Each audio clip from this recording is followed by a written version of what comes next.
Atau kitanya saja yang baperan merasa bahwa ada orang-orang tertentu yang flexing dengan diri kita kemarin ketimbang membandingkan diri kita dengan orang lain. Merasa terzolimi hidupnya oleh Tuhan, oleh Allah Subhanahu wa taala.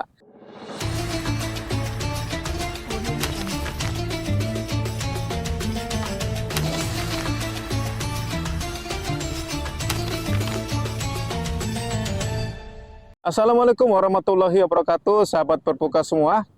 Alhamdulillah kita sudah melewati beberapa hari Ramadan ini, dan mungkin bagi sahabat berbuka semua yang punya komunitas di circle-nya masing-masing, mungkin sudah berapa kalikah mengalami buka bersama dengan teman-teman komunitasnya, baik dengan alumni TK, alumni SD, alumni SMP, atau dengan komunitasnya masing-masing ya.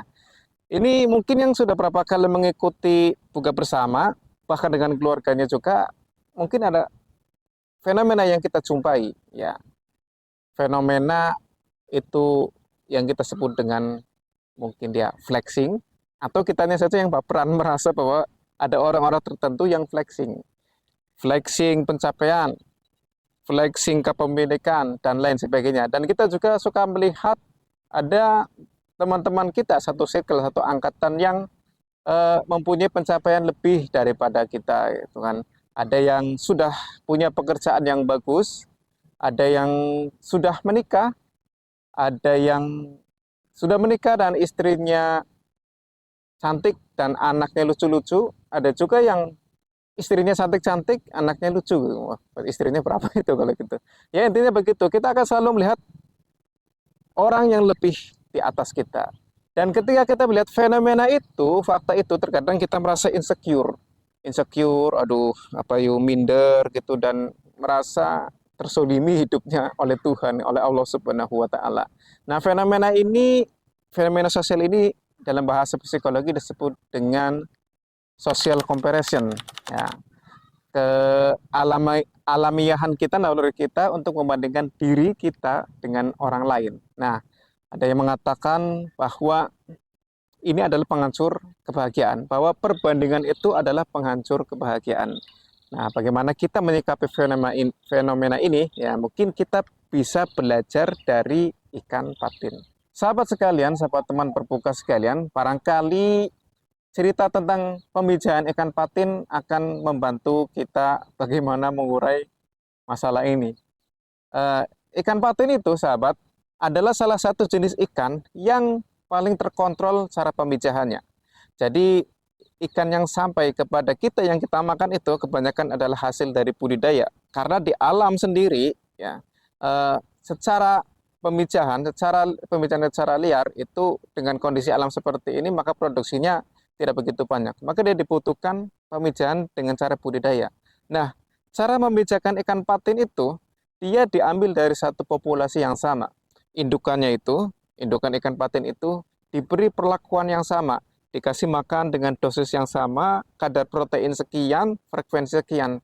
Bahkan kolamnya pun dengan kedalaman yang sama, dengan perlakuan yang sama. Nah, kemudian diambillah induk-indukan itu, diseleksilah mana yang matang, mana yang bagus, dengan standar yang sama.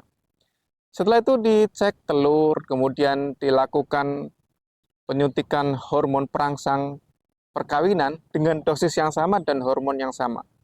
Ya, dicampur, diaduk, diperlakukan secara sama, lalu ditaruh di tempat penetasan yang biasa menggunakan corong penetasan dengan perlakuan yang sama juga.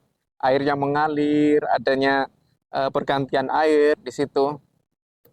Dari telur-telur itu ya biasanya akan menetas selama 24 atau 36 jam kemudian ya. Tapi yang menarik di sini hadirin, ternyata dari telur-telur itu yang diperlakukan dengan hampir homogen, hampir sama, induk yang sama, perlakuan yang sama dan sebagainya, ternyata tidak menetas di waktu yang bersamaan. Ada saja yang bahkan terkadang keduluan. Ada juga yang pas reng waktunya 24 jam, kemudian ada juga yang sampai 36 jam, sampai telurnya diangkat semua itu tidak juga menetas. Bahkan ada yang mati duluan sebelum menetas. Jadi kalau kita belajar dari ikan telur patin ini saja, ini telur patin nih, bukan manusia nih. Manusia kan kompleks gitu ya. Manusia yang kompleks, ya telur ikan yang seperti itu saja diperlakukan dengan cara yang homogen, tidak menetas dalam waktu yang bersamaan. Apalagi kita manusia. Manusia, kita pribadi, diri kita dengan teman kita yang lain, bahkan dengan sepupu kita, bahkan dengan kakak kita, mempunyai basic kehidupan yang berbeda-beda. Kita melangkah dari setar yang berbeda-beda, kita bergaul, berteman, hidup di zaman yang berbeda. Artinya, pencapaian kita, segala pencapaian, segala apa yang kita miliki dan sebagainya, ya, mungkin dan jelas ini akan terjadi dalam waktu yang berbeda-beda.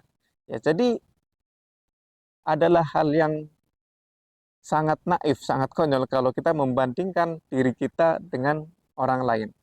Ya, sebagaimana Rasulullah SAW juga memberikan pesan kepada kita, ya, bahwa dalam hidup di dunia ini, ya, beliau memberikan trik kepada kita agar kita bahagia. Dalam hadis riwayat Muslim, ya, yang maknanya dikatakan bahwa janganlah kita membandingkan diri kita dengan orang lain yang di atas kita. Nanti kita akan meremehkan semua nikmat Allah yang telah diberikan kepada kita.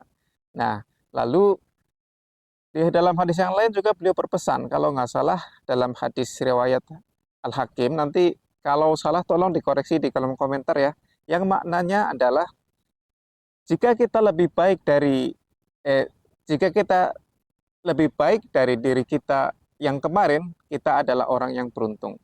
Jika kita sama saja dengan diri kita yang kemarin, kita adalah orang yang merugi, dan diri ini, hari ini kita lebih buruk daripada hari yang kemarin, kita adalah orang yang celaka. Dari sini kita bisa mengambil kesimpulan bahwa jangan membandingkan diri kita dengan orang lain, tapi bandingkanlah diri kita hari ini dengan diri kita sebelumnya. Nah, ini salah satu menurut saya sikap mental yang Rasulullah ajarkan kepada kita agar kita tidak mengalami mental illness yang sekarang kita banyak melanda di antara kalangan generasi muda, di antara kita bahkan yang tua-tua pun ya kadang merasakan hal itu juga.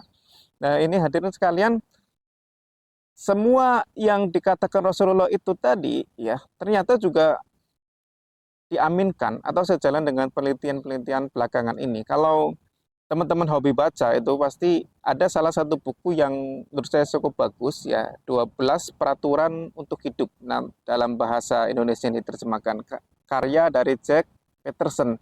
Dia itu ahli psikologi klinis. Jadi dia mengatakan bahwa ya memang ketika dia mengatasi klien-kliennya itu, salah satu yang membuat klien itu tidak bahagia adalah ketika para klien itu membandingkan dirinya dengan pencapaian orang-orang di sekitarnya.